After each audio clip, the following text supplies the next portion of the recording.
Hello guys, तो आप कैसे हैं? चलिए आज हम सीखते हैं कि माइक्रोसॉफ्ट विजुअल स्टूडियो कोड को कैसे डाउनलोड किया जाए। सबसे पहले ब्राउज़र खोलिए। ब्राउज़र खोलने के बाद उसमें टाइप कीजिए visual studio code. Visual studio code में ये वेब पेज ओपन होकर आ जाएगा। तो फर्स्ट लिंक पर क्लिक कर दीजिएगा।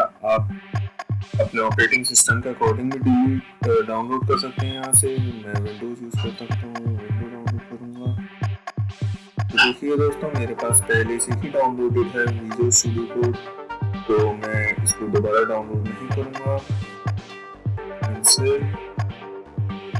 मैं यहाँ पर आऊँगा ये फाइल्स में, और यहाँ पर मैं डाउनलोड्स में जाकर प्रोग्राम्स में जाकर यूएस सेटअप का यहाँ पे आपको वो मिलेगा, तो डबल क्लिक कर दीजिएगा।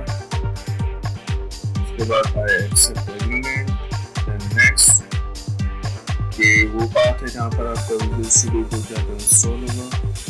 देन नेक्स्ट, देन ये विजुअल स्टूडियो कोड यहाँ पर क्रिएट डेस्कटॉप आइकन जरूर कर दीजिएगा, क्योंकि फिर आपको यहाँ पर एक शॉर्टकट क्रिएट हो जाएगा ताकि आप इजीली एक्सेस कर पाएँ विजुअल स्टूडियो कोड को।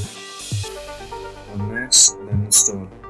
देखिए यहाँ पर इंस्टॉल हो रहा है, तो अब ये इंस्टॉल हो चुका है। अगर आप लॉन्च करना चाहते हैं विजुअल स्टूडियो को, यानी कि ओपन करना चाहते हैं, तो ओपन लॉन्च पर क्लिक कर दीजिएगा। अदरवाइज यहाँ से भी आप विजुअल स्टूडियो कोड को लॉन्च कर सकते हैं। मैं लॉन्च नहीं करना चाहता तो मैं फिनिश कर दूँ। तो देखिए गाइस, ये आपका विजुअल स्टूडियो कोड डाउनलोड हो चुका है। अगर आपको पसंद आया तो like share comment share subscribe करना ना भूलें।